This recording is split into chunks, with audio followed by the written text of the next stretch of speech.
ನಮಸ್ಕಾರ, ನೀವು ನೋಡ್ತಿದ್ದೀರಾ ರಿಪಬ್ಲಿಕ್ ಕನ್ನಡ. ನಾನು ಅಶ್ವಥವಿತ್. ಮೊದಲಿಗೆ ಸೇಡಿನ ಸಂಚು. ಏನಪ್ಪ ಇದು ಸೇಡಿನ ಸಂಚು ಅಂತ ಯೋಚನೆ ಮಾಡ್ತಾ ಇದ್ದೀರಾ? ರೇಣುಕಾ ಸ್ವಾಮಿ ಕೊಲೆ ಆಗೋದಕ್ಕೂ ಮುಂಚಿತವಾಗಿ ಸಂಚು ನಡೆಸಿದ್ರ ಡಿ ಗ್ಯಾಂಗ್. ಪವಿತ್ರ ಹೇಳಿದ ಮಾತನ್ನ ಕೇಳಿ ಸ್ನೇಹದ ಸಂಚನ್ನ ಉಪಯೋಗಿಸಿಕೊಂಡು ಈಗ ರೇಣುಕಾ ಸ್ವಾಮಿಯನ್ನ ಕೆಡ್ಡ ತೋಡಿದ್ರ. ಪವಿತ್ರ ಗೌಡಗೆ ರೇಣುಕಾ ಸ್ವಾಮಿ ಅಶ್ಲೀಲವಾಗಿ ಸಂದೇಶ ಮಾಡಿದ್ದು, ರೇಣುಕಾ ಸ್ವಾಮಿ ವಿರುದ್ಧ ಕಾಟೇರ ಸೇಡಿನ ಸಂಚು. ದ್ವೇಷ ಸಾಧನೆಗೆ ರೌಡಿ ಪಡೆಯಿಂದ ಡೆಡ್ಲಿ ಪ್ಲಾನ್ ಮಾಡಿಕೊಂಡೇ ಎಲ್ಲ ಮಾಡಿದ್ರು. ಸ್ನೇಹದ ಬಲೆ ಬೀಸಿ ರೇಣುಕಾರನ್ನ ಬಡಿದು ಕೊಂದ್ರು. ರಿಪಬ್ಲಿಕ್ನಲ್ಲಿ ಮತ್ತೊಂದು ಮಹಾ ಎಕ್ಸ್ಕ್ಲೂಸಿವ್ ನೋಡಿ. ಇಲ್ಲಿ ಬಹಳ ಪ್ರಮುಖವಾಗಿ ಪವಿತ್ರ ಗೌಡ ಪವನ್ ಹೆಸರಿನಲ್ಲಿ ಮೆಸೇಜ್ ಮಾಡ್ತಾನೆ. ಪವಿತ್ರ ಗೌಡ ಹೆಸರಿನಲ್ಲಿ ರೇಣುಕಾ ಸ್ವಾಮಿಯನ್ನ ಕೆಡ್ಡಕ್ಕೆ ತೋಡ್ತಾನೆ. ಅದಕ್ಕೂ ಮುಂಚಿತವಾಗಿ ಫೇಕ್ ಅಕೌಂಟ್ನಲ್ಲಿ ರೇಣುಕಾ ಸ್ವಾಮಿ ಮೆಸೇಜ್ ಮಾಡಿರ್ತಾನೆ. ಆತನ ಕಾಟ ತಾಳಲಾಗಿದೆ. ಪವಿತ್ರ ಗೌಡ ಇವನಿಗೆ ಏನಾದರೂ ಮಾಡಬೇಕಲ್ಲ ಅಂತೇಳಿ ಈ ರೀತಿಯಾಗಿ ಪ್ಲಾನ್ ಮಾಡ್ತಾನೆ. ಅದಾದ ಬಳಿಕ ಅದಾಯ್ತಾ, ಲೊಕೇಶನ್ ಎಲ್ಲಿಗೆ ಬರಬೇಕು ಅನ್ನೋದು ಫಿಕ್ಸ್ ಆಯ್ತಾ, ಮಾತುಕತೆ ನಡೀತಾ. ನೆಕ್ಸ್ಟ್ ಚಿತ್ರದುರ್ಗದಿಂದ ರೇಣುಕಾ ಸ್ವಾಮಿಯನ್ನ ಕರೆತರೋ ಪ್ಲಾನ್, ಭಯಂಕರ ಫಾಲೋ ಅಪ್. ಅಲ್ಲಿ ದರ್ಶನ್ ಅಭಿಮಾನಿ ಸಂಘದ ಅಧ್ಯಕ್ಷ ರಾಘು ಈತ ಬಾರಪ್ಪ ನಿಂಗೆ ಬಾಸ್ತ ತೋರಿಸ್ತೀನಿ, ದರ್ಶನ್ನ ತೋರಿಸ್ತೀನಿ ಅಂಥೇಳಿ ಕರೆದುಕೊಂಡು ಹೋದ್ರು. ಕರೆದುಕೊಂಡು ಹೋಗಿ ಕೊನೆಗೆ ಚಿತ್ರಹಿಂಸೆ ಕೊಟ್ಟು ಕ್ರೌರ್ಯದಿಂದ ಆತನ ಕ್ರೂರತ್ವವನ್ನು ಮೆರೆದು ಆತನನ್ನು ಕೊಲೆ ಮಾಡಿದ್ರು. ಬನ್ನಿ ಯಾವ ರೀತಿ ಕೆಡ್ಡಕ್ಕೆ ತೋಡಿದ್ರು ಎಕ್ಸ್ಪ್ಲೇನ್ ಮಾಡ್ತಾ ಹೋಗ್ತೀನಿ. ಬಹಳ ಪ್ರಮುಖವಾಗಿ ಸೇಡಿನ ಸಂಚು ಯಾವ ರೀತಿ ನಡೀತು, ಅಶ್ಲೀಲ ಸಂದೇಶ ಪ್ರತೀಕಾರಕ್ಕಾಗಿ ಭೀಕರ ಕೊಲೆಯನ್ನು ಮಾಡಿದ್ರು, ಚಿತ್ರಹಿಂಸೆ ಕೊಟ್ಟು ಕೊಲೆಯನ್ನು ಮಾಡಿದ್ರು. ಹೇಗೆ ಇತ್ತು ಈ ಒಂದು ಟ್ರ್ಯಾಪ್ ಮಾಡಿದ್ದು? ದ್ವೇಷ ಸಾಧನೆಗಾಗಿ ರೇಣುಕಾ ಸ್ವಾಮಿಯನ್ನ ಕಿಡ್ನಾಪ್ ಮಾಡಿದ್ರು. ಅದಕ್ಕಾಗಿಯೇ ವಾಟ್ಸಪ್ನಲ್ಲಿ ಮೆಸೇಜ್. ಈ ಆಟಗಳು ಪಟ್ಟಣಗೆರೆ ಶೆಡ್ನಲ್ಲಿ ಚಿತ್ರಹಿಂಸೆ ಬಳಿಕ ಮರ್ಡರ್ ಮಾಡಲಾಯಿತು. ಯಾವ ರೀತಿಯಾಗಿ ಚಿತ್ರಹಿಂಸೆ ಕೊಟ್ಟಿದ್ದಾರೆ ಆ ಫೋಟೋಗಳಲ್ಲಿ ನೀವು ಗಮನಿಸ್ತಾ ಇದ್ದೀರಿ. ಪೊಲೀಸರ ಚಾರ್ಜ್ ಶೀಟ್ನಲ್ಲಿ ಕೊನೆಯ ನಿರ್ಧಾರ ನೋಡಿ. ಕೊನೆಯ ನಿರ್ಧಾರ ಅವ್ರು ಮಾಡ್ಕೊಂಡ್ರಲ್ಲ, ಈ ಗ್ಯಾಂಗ್ ಕೂತ್ಕೊಂಡು ಏನು ಮಾಡಬೇಕಂತ ಅದು ಕೂಡ ಉಲ್ಲೇಖ ಆಗಿದೆ. ಡಿ ಗ್ಯಾಂಗ್ ಮಾಡಿದ್ದ ಕೊನೆಯ ನಿರ್ಧಾರ ಉಲ್ಲೇಖ ಆಗಿದೆ ಚಾರ್ಜ್ ಶೀಟ್ನಲ್ಲಿ. ಮುಗಿಸ್ಬಿಡೋಣ, ಈ ರೀತಿ ಟ್ರ್ಯಾಪ್ ಮಾಡೋಣ, ಆತನಿಗೆ ಚೆನ್ನಾಗಿ ಹೊಡೆದು ಬಡಿದು ಮುಗಿಸ್ಬಿಡೋಣ ಅಂತ ಪ್ಲಾನ್ ಮಾಡ್ಕೊಂಡಿದ್ದು ಚಾರ್ಜ್ ಶೀಟ್ನಲ್ಲಿ ಉಲ್ಲೇಖ ಆಗಿದೆ. ನಾನು ಅನ್ನೋ ಅಹಂ ಹತ್ಯೆ ಮಾಡೋದಕ್ಕೆ ದಾರಿ ಮಾಡಿಕೊಡ್ತು, ಜೊತೆಗೆ ಸಾಕ್ಷ್ಯ ನಾಶಕ್ಕೂ ಕೂಡ ದಾರಿ ಮಾಡಿಕೊಡ್ತು. ಸಾಕ್ಷ್ಯ ನಾಶ ಮಾಡಿದ್ರು.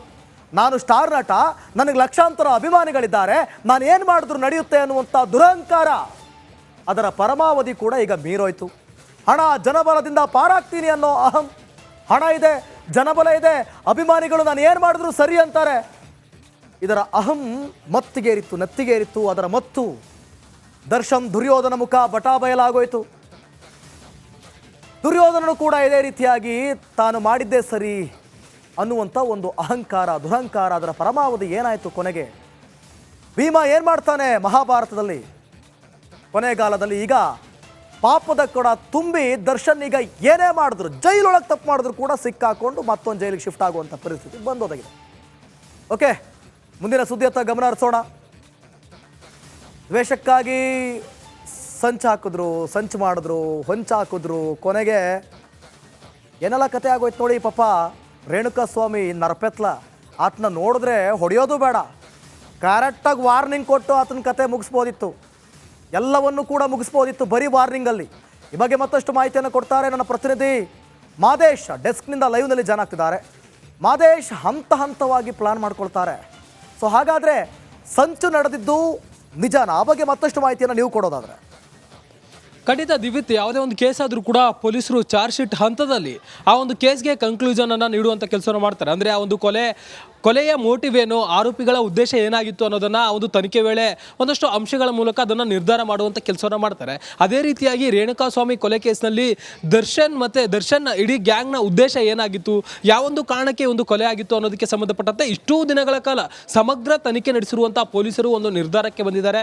ಯಾಕೆ ಒಂದು ಕೊಲೆ ನಡೀತು, ಈ ಕೊಲೆಯ ಮೋಟಿವ್ ಏನು ಅನ್ನೋದಕ್ಕೆ ಸಂಬಂಧಪಟ್ಟಂತೆ ಒಂದಷ್ಟು ವಿಚಾರಗಳನ್ನು ತನಿಖೆ ವೇಳೆ ಗೊತ್ತಾದಂಥ ಸಂದರ್ಭದಲ್ಲಿ ರೇಣುಕಾ ಸ್ವಾಮಿ ಮತ್ತೆ ಪವಿತ್ರ ಗೌಡ ಅವರ ಮಧ್ಯೆ ನಡೆದಿರುವಂಥ ಒಂದು ಸಂಭಾಷಣೆಯಿಂದಲೇ ಇಲ್ಲಿವರೆಗೂ ಕೂಡ ಈ ಒಂದು ಕೇಸ್ಗಾಗಿದೆ. ಅದರಲ್ಲೂ ಕೂಡ ರೇಣುಕಾಸ್ವಾಮಿ ಪವಿತ್ರ ಗೌಡಗೆ ಮೆಸೇಜ್ ಮಾಡಿದ್ದ, ಅಶ್ಲೀಲ ಸಂದೇಶ ಮಾಡಿದ್ದಾರೆ ಅನ್ನೋಂಥ ವಿಚಾರ ಯಾವಾಗ ಪವಿತ್ರ ಗೌಡ ದರ್ಶನ್ಗೆ ಹೇಳಿಕೆಯನ್ನು ನೀಡ್ತಾಳೆ, ದರ್ಶನ್ ಹತ್ರ ಒಂದು ವಿಚಾರವನ್ನು ಶೇರ್ ಮಾಡಿದ ನಂತರದಲ್ಲಿ ದರ್ಶನ್ ಈ ಒಂದು ವಿಚಾರಕ್ಕೆ ಸಂಬಂಧಪಟ್ಟಂತೆ ರೇಣುಕಾಸ್ವಾಮಿ ವಿರುದ್ಧ ದ್ವೇಷ ಸಾಧಿಸೋದಕ್ಕೆ, ಆತನ ದ್ವೇಷ ತೀರಿಸಿಕೊಳ್ಳೋದಕ್ಕೆ ತನ್ನ ಅಭಿಮಾನಿಗಳ ಸಹಾಯದಿಂದ ಈ ಒಂದು ಕೊಲೆಯನ್ನು ಮಾಡಿದ್ದಾನೆ. ಅದರಲ್ಲೂ ಕೂಡ ಸಂಚು ರೂಪಿಸಿಕೊಂಡು ಈ ಒಂದು ಕೊಲೆ ಮಾಡಲಾಗಿದೆ ಅಂತೇಳಿ ತನಿಖೆ ವೇಳೆ ಒಂದಷ್ಟು ಡಿಜಿಟಲ್ ಎವಿಡೆನ್ಸ್ಗಳಾಗಿರ್ಬೋದು ಮತ್ತು ಸಾಕ್ಷಿಗಳಾಗಿರ್ಬೋದು, ಜೊತೆಗೆ ಅವರ ಫೋನ್ ಸಂಪರ್ಕಗಳಾಗಿರ್ಬೋದು, ಎಲ್ಲವನ್ನೂ ಕೂಡ ಆಧಾರದ ಮೇಲೆ ಎಲ್ಲವನ್ನೂ ಕೂಡ ಪರಿಶೀಲನೆ ಮಾಡಿದಂಥ ಸಂದರ್ಭದಲ್ಲಿ ಇವರ ಉದ್ದೇಶ ಜೊತೆಗೆ ಈತನಿಂದ ಒಂದು ಅಹಂನಿಂದ ಈ ಒಂದು ಕೊಲೆ ನಡೆಸಿದ್ದಾರೆ ಅನ್ನುವಂಥ ವಿಚಾರ ಕೂಡ ಪೊಲೀಸರ ತನಿಖೆ ವೇಳೆ ಗೊತ್ತಾಗಿದೆ. ಈಗಾಗಲೇ ದರ್ಶನ್ ಅವರ ಅಹಂ ವಿಚಾರಕ್ಕೆ ಸಂಬಂಧಪಟ್ಟಂತೆ, ದುರಂಕದ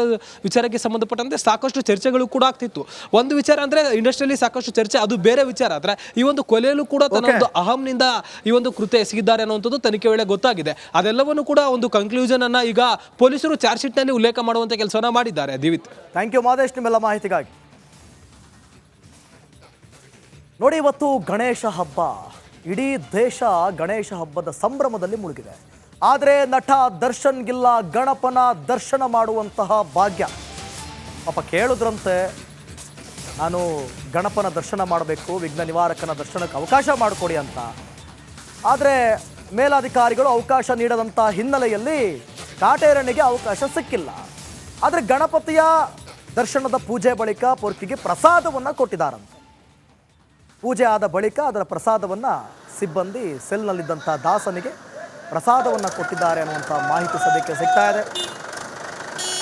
ನೋಡಿ, ಪ್ರತಿ ವರ್ಷ ಕೂಡ ದರ್ಶನ್ ಗಣೇಶ ಹಬ್ಬದಲ್ಲಿ ಭಾಗಿಯಾಗ್ತಾ ಇದ್ರು. ಅದರಲ್ಲೂ ಕೂಡ ಗಣೇಶದ ಹಬ್ಬದ ಸಂದರ್ಭದಲ್ಲಿ ಅವರು ಅತಿ ಹೆಚ್ಚಾಗಿ ಮೈಸೂರಿನಲ್ಲಿ ಇರ್ತಿದ್ರು. ತನ್ನ ಊರಾದಂತಹ ಮೈಸೂರು, ಅಲ್ಲಿ ಅವರು ಸಾಕಷ್ಟು ನೆನಪುಗಳನ್ನು, ಅಂದರೆ ಗಣೇಶ ಹಬ್ಬದ ಚೈಲ್ಡ್ಹುಡ್ನಲ್ಲಿ ಗಣೇಶ ಹಬ್ಬದ ನೆನಪುಗಳನ್ನು ಅವರು ಹೊಂದಿದ್ರು. ಮೈಸೂರಿನಲ್ಲಿ ಸದಾ ಸಮಯವನ್ನು ಅಲ್ಲೇ ಕಳೀತಾ ಇದ್ರು. ಆದರೆ ಇವತ್ತು ನಟ ದರ್ಶನ್ ಬೆಂಗಳೂರಲ್ಲೂ ಇಲ್ಲ, ಮೈಸೂರಲ್ಲೂ ಇಲ್ಲ, ಬಳ್ಳಾರಿಯಲ್ಲಿದ್ದಾರೆ, ಅದರ ಜೈಲೊಳಗಿದ್ದಾರೆ.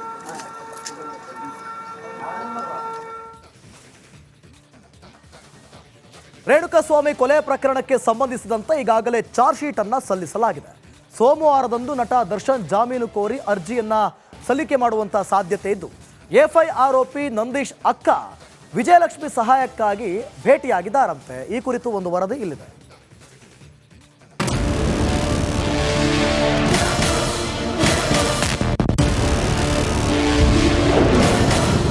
ಸೋಮವಾರ ಕಾಟೇರ ಬೇಲರ್ಜಿ ಸಲ್ಲಿಕೆ. ವಿಜಯಲಕ್ಷ್ಮಿ ಭೇಟಿಯಾದ ನಂದೀಶ್ ಅಕ್ಕ. ಸಣಕಲು ದೇಹದ ರೇಣುಕಾಸ್ವಾಮಿಯನ್ನ ಕ್ರೌರ್ಯ, ಬೀಭತ್ಸ, ಭಯಾನಕ ಚಿತ್ರಹಿಂಸೆ ಕೊಟ್ಟು ಕೊಂದಿದ್ದಾರೆ. ಒಂದು ಕಡೆ ದರ್ಶನ್ಗೆ ಬೇಲ್ ಕೊಡಿಸಲು ವಿಜಯಲಕ್ಷ್ಮಿ ಪರದಾಡುತ್ತಿದ್ರೆ, ಇನ್ನೊಂದು ಕಡೆ ಇನ್ನುಳಿದ ಆರೋಪಿಗಳ ಕುಟುಂಬದವರು ತಮ್ಮ ಮಕ್ಕಳನ್ನು ಬಿಡಿಸಲು ಕಣ್ಣೀರಿಡುತ್ತಿದ್ದಾರೆ.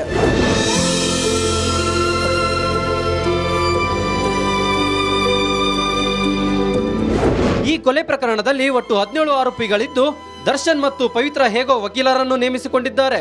ಆದರೆ ವಕೀಲರನ್ನು ನೇಮಿಸಲಾಗದೆ ಎಫ್ಐ ಆರೋಪಿ ನಂದೀಶ್ ಕುಟುಂಬ ಪರದಾಡುತ್ತಿದ್ದು, ಇದೀಗ ದರ್ಶನ್ ಪತ್ನಿ ವಿಜಯಲಕ್ಷ್ಮಿಯನ್ನ ಸಹಾಯಕ್ಕೆ ಸಂಪರ್ಕಿಸಿದ್ದಾರೆ.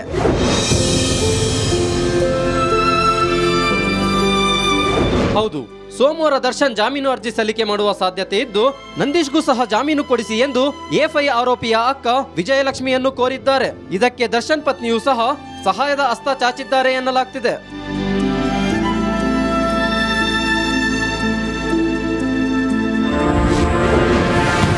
ಗಣೇಶ ಹಬ್ಬದಂದು ಪರ್ಕಿಗೆ ಟಿವಿ ಭಾಗ್ಯ. ಇತ್ತ ಗಣೇಶ ಹಬ್ಬದಂದು ಬಳ್ಳಾರಿ ಸೆಂಟ್ರಲ್ ಜೈಲಾಧಿಕಾರಿಗಳು ದರ್ಶನ್ಗೆ ಟಿವಿ ನೀಡಿದ್ದಾರೆ. 32 ಇಂಚಿನ ಹೈಯರ್ ಕಂಪನಿ ಟಿವಿ ಜೊತೆ ರಿಮೋಟ್ ಕೂಡ ಕೊಟ್ಟಿದ್ದಾರೆ. ದರ್ಶನ್ಗೆ ಹೇಗೋ ಟಿವಿ ಸಿಕ್ತು, ಆದ್ರೆ ಕಣ್ಣೀರ ಸ್ನಾನದ ಯಾತನೆ ಮುಂದುವರೆದಿದೆ.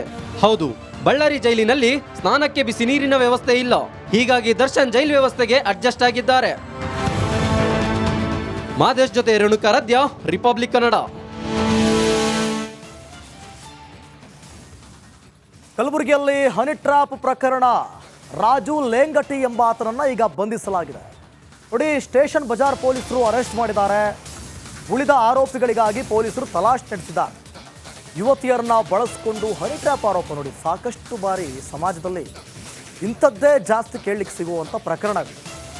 ಹನಿ ಟ್ರ್ಯಾಪ್ ಮಾಡೋದು, ಯುವಕರಿಗೆ ಬ್ಲ್ಯಾಕ್ ಮೇಲ್ ಮಾಡೋದು, ಯುವತಿಯರಿಗೆ ಬ್ಲ್ಯಾಕ್ ಮೇಲ್ ಮಾಡೋದು ಬರೀ ಇಂಥದ್ದೇ ಕೆಲಸ, ಇದೊಂದು ದಂಧೆಯಾಗಿ ಮಾಡ್ಕೊಂಡ್ಬಿಟ್ಟಿದ್ದಾರೆ ಅಧಿಕಾರಿಗಳು, ಉದ್ಯಮಿಗಳು. ನೋಡಿ, ಇವರಿಗೆ ದೊಡ್ಡ ದೊಡ್ಡವರೇ ಟಾರ್ಗೆಟು, ಸಣ್ಣ ಪುಟ್ಟವ್ರ ಟಾರ್ಗೆಟ್ ಆಗೋದಿಲ್ಲ. ಪ್ರೊಫೈಲ್ ನೋಡ್ತಾರೆ, ಈ ಸೋಷಿಯಲ್ ಮೀಡಿಯಾಗಳಲ್ಲೂ ಕೂಡ ಇದೇ ಜಾಸ್ತಿ. ಒಳ್ಳೊಳ್ಳೆ ಪ್ರೊಫೈಲ್ಗಳನ್ನ ನೋಡ್ತಾರೆ, ಆತ ರಿಚ್ ಅನ್ಸಿದ್ರೆ ಸಾಕು ಆತನನ್ನು ಕೆಡ್ಡಕ್ಕೆ ತೋಡ್ತಾರೆ. ಕಲಬುರಗಿ ಸ್ಟೇಷನ್ ಬಜಾರ್ ಠಾಣೆಯಲ್ಲಿ ದೂರು ದಾಖಲಾಗಿತ್ತು. ಸುಮಾರು 10ಕ್ಕೂ ಹೆಚ್ಚು ಹುಡುಗಿಯರನ್ನ ಇಟ್ಕೊಂಡು ಹನಿ ಟ್ರ್ಯಾಪ್. ನೋಡಿ, ಒಂದಷ್ಟು ಜನ ಹುಡುಗಿರು ಅವ್ರಿಗೋಸ್ಕರನೇ ಇದಕ್ಕಾಗಿ ಕೆಲಸ ಮಾಡ್ತಿರ್ತಾರೆ. ಬರುವಂಥ ಬ್ಲ್ಯಾಕ್ ಮೇಲ್ ಹಣದಲ್ಲಿ ಎಲ್ಲ 50-50 ಶೇರಿಂಗ್. ಹುಡುಗಿಯರಿಗೆ ಹಣದ ಆಮಿಷವನ್ನು ಒಡ್ಡಿ ಉದ್ಯಮಿಗಳೊಂದಿಗೆ ಪಲ್ಲಂಗ. ನೋಡಿ ಯಾವ ರೀತಿಯಾಗಿ ಸಂತ್ರಸ್ತೆಯಿಂದಲೇ ಗ್ಯಾಂಗ್ ವಿರುದ್ಧ ದೂರು ದಾಖಲಾಗಿದೆ. ಈಗ ರಾಂಜು ಲೇಗಟಿ ಸೇರಿದಂತೆ 8 ಜನರ ವಿರುದ್ಧ ಪ್ರಕರಣ ದಾಖಲಾಗಿದೆ. ಸ್ಟೇಷನ್ ಬಜಾರ್ ಪೊಲೀಸ್ ಸ್ಟೇಷನ್ ವ್ಯಾಪ್ತಿಯಲ್ಲಿ ಒಂದು ರೇಪ್ ಕೇಸ್ ದಾಖಲಾಗಿತ್ತು. ಅದರಲ್ಲಿ ಯುವತಿ ಒಟ್ಟು 8 ಜನ ಆರೋಪಿಗಳ ಮೇಲೆ ದೂರು ನೀಡಿದರು. ಅದರಲ್ಲಿ ಪ್ರಾಥಮಿಕವಾಗಿ ದೂರನ್ನು ಪಡೆದುಕೊಂಡು ಯುವತಿಯ ವಿಸ್ತೃತವಾದ ಹೇಳಿಕೆಯನ್ನು ಪಡೆಯಲಾಗಿದೆ. ಆ ದೂರಿನ ಆಧಾರದ ಮೇಲೆ ಮತ್ತು ವೈಜ್ಞಾನಿಕವಾಗಿ ಮತ್ತು ತಾಂತ್ರಿಕವಾಗಿ ಕಲೆ ಹಾಕಿದ ಸಾಕ್ಷ್ಯಗಳ ಮೇರೆಗೆ ಅದರಲ್ಲಿ ಯಾರು ಪ್ರಮುಖ ಆರೋಪಿ ಇದ್ದಾನೆ, ಏನು ಯಾರ ಮೇಲೆ ಅವರು ಅತ್ಯಾಚಾರದ ಒಂದು ದೂರನ್ನು ಆರೋಪವನ್ನು ಮಾಡಿದರು, ಆರೋಪಿಗೆ ಈಗಾಗಲೇ ನಮ್ಮ ತನಿಖಾಧಿಕಾರಿಯವರು ಬಂಧಿಸಿದ್ದಾರೆ. ಯುವತಿಯನ್ನು ಮತ್ತು ಈ ಆರೋಪಿಯನ್ನು ಈಗಾಗಲೇ ಮೆಡಿಕಲ್ ಎಕ್ಸಾಮಿನೇಷನಿಗೆ ಕಳುಹಿಸಲಾಗಿದೆ ಮತ್ತು ಮೆಡಿಕಲ್ ಎಕ್ಸಾಮಿನೇಷನ್ ಮುಗಿದಿದೆ. ಮತ್ತು ಈ ಆರೋಪಿಯ ಏನು ಅವನ ಕೃತ್ಯಕ್ಕೆ ಬಳಸಿರೋ ವಾಹನ ಇತ್ತು, ಆ ವಾಹನವನ್ನು ಕೂಡ ನಾವು ವಶಪಡಿಸಿಕೊಳ್ಳಲಾಗಿದೆ. ಅದರ ಜೊತೆಗೆ ಇವರು ಏನು ಆರೋಪಿಗಳಿದ್ದಾರೆ, ಬೇರೆ ಆರೋಪಿಗಳಿದ್ದಾರೆ, ಅವರ ಪಾತ್ರ ಈ ಪ್ರಕರಣದಲ್ಲಿ ಏನೇನು ಅದರ ಬಗ್ಗೆ ವೈಜ್ಞಾನಿಕವಾಗಿ ಮತ್ತು ಎಲ್ಲ ಆಯಾಮಗಳಲ್ಲಿ ತನಿಖೆಯನ್ನು